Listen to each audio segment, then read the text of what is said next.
Praise the lord అండి. దేవుని దయ వల్ల మీరందరూ క్షేమంగా ఉన్నారని ఆశిస్తున్నాను. ఇప్పటి వరకు మనం మత్తయి సువార్త మొదటి అధ్యాయం నుండి ఆఖరి అధ్యాయం వరకు చదువుకున్నాం కదండి. ఇవాళ మార్కు సువార్త మొదటి అధ్యాయంలో కొన్ని వచనాలను చదువుకునే ముందు ఒక చిన్న ప్రేయర్ చేసుకుందామండి.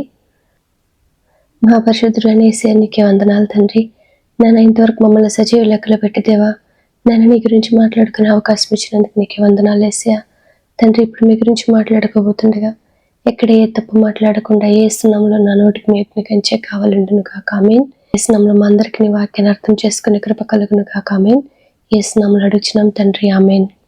మనందరికీ తెలుసు కదండి, పరిశుద్ధ గ్రంథంలో ఉన్న ప్రతి ఒక్క వచనము, ప్రతి ఒక్క అక్షరము పరిశుద్ధాత్మ సహాయం ద్వారా లిఖించబడినవే కదండి.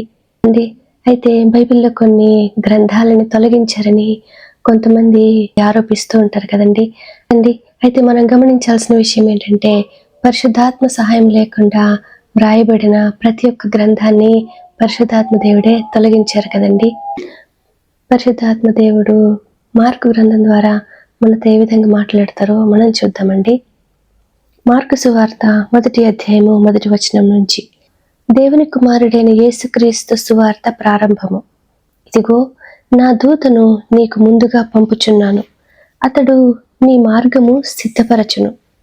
ప్రభువు మార్గము సిద్ధపరచుడి, ఆయన త్రోవలు సరళము చేయుడని అరణ్యములో కేక వేయుచున్న ఒకని శబ్దము అని ప్రవక్త అయిన యెషయా చేత వ్రాయబడినట్టు బాప్తిస్మమిచ్చి యోహాను అరణ్యములో ఉండి పాపక్షమాపణ నిమిత్తము మారుమనస్సు విషయమైన బాప్తిస్మము ప్రకటించుచూ వచ్చెను.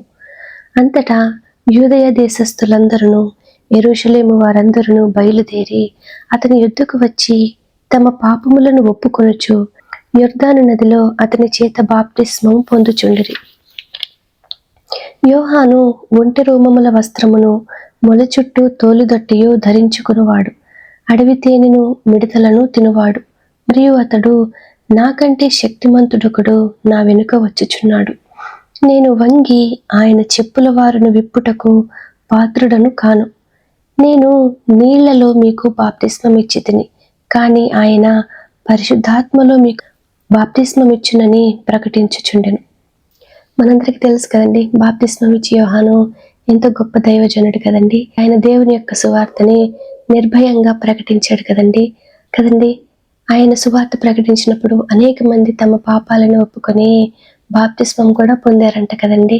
మనందరికీ తెలుసు కదండి, బాప్తిస్మం ఇచ్చి యోహాను ద్వారానే యేసయ్య కూడా బాప్తిస్మం పొందారు కదండి. మనం గమనించాల్సిన విషయం ఏంటంటే, ఎంతో గొప్ప దైవజనుడైన బాప్తిస్మం ఇచ్చి యోహాను సువార్త ప్రకటించడం మాత్రమే కాకుండా తప్పు చేస్తున్న రాజును కూడా గద్దించాడు కదండి. ఆ విధంగా గద్దిస్తే తాను చంపబడతానని తెలిసినప్పటికీ కూడా బాప్తిస్మం ఇచ్చి యోహాను వెనకాడలేదు కదండి. అయితే ఈ రోజుల్లో క్రైస్తవులుగా పిలువబడుతున్న మనం మాత్రము తప్పు చేస్తున్న అధికారుల గురించి ఒక మాట మాట్లాడడానికి కూడా ఎంతో భయపడతాం కదండి. ఎందుకంటే వారికి విరుద్ధంగా ఏమన్నా మాట్లాడితే తర్వాత ఎదుర్కోవాల్సిన పరిణామాలు ఎంతో తీవ్రంగా ఉంటాయని మనందరికీ కూడా తెలుసు కదండి. అయితే బాప్తిస్మం ఇచ్చి యోహాను తాను రాజును గద్దించడం వలన తీవ్ర పరిణామాలను ఎదుర్కోవాల్సి వస్తుందని తెలిసినప్పటికీ కూడా తాను భయపడలేదు కదండి. అతడు ఆ విధంగా రాజును గద్దించకుండా ఉండి ఉంటే అతడు ఇంకొంతకాలం జీవించి మరింత మందికి సువార్త పరిచర్య చేసి అనేక మందిని దేవుని రాజ్యానికి వారసులుగా చేసి ఉండేవాడని మనలో కొంతమంది అనుకుంటాం కదండి. ఆ విధంగా అనుకుంటే యేసయ్య కూడా 33.5 సంవత్సరాలకే మరణించాల్సిన అవసరం కూడా లేదు కదండి. మనం బైబిల్ చదువుతున్నప్పుడు మనకి అర్థమవుతుంది కదండి, అనేక మంది దైవభక్తి గల వారు ఆ రోజుల్లో తప్పు చేస్తున్న అధికారులను కూడా గద్దించారు కదండి. గద్దించినప్పుడు వారు ఎన్నో తీవ్ర పరిణామాలను కూడా ఎదుర్కొన్నారు కదండి. ఆ విధంగా ఈ రోజుల్లో ఉన్న అధికారులని ఎదిరించే ధైర్యము మనకి లేకపోతే ధైర్యంగా ఎదురిస్తున్న వారి కోసము మనము ప్రార్థన చేయాల్సిన అవసరత ఎంతో ఉంది కదండి. ఆ విధంగా న్యాయం కోసం పోరాడుతున్న వారి కోసము ప్రార్థించే కృప యేసు నామములో మనందరికీ కలుగును గాక. ఆమేన్. యేసు నామములో మనందరికీ సమాధానం కలుగును గాక. ఆమేన్. ఇప్పటి వరకు మనం చదువుకున్నాము మార్కు సువార్త మొదటి అధ్యాయము మొదటి వచనం నుంచి 8వ వచనం వరకు.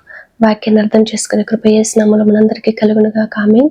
యేసు నామములో మనందరికీ సమాధానం కలుగును గాక. ఆమేన్. Praise the lord.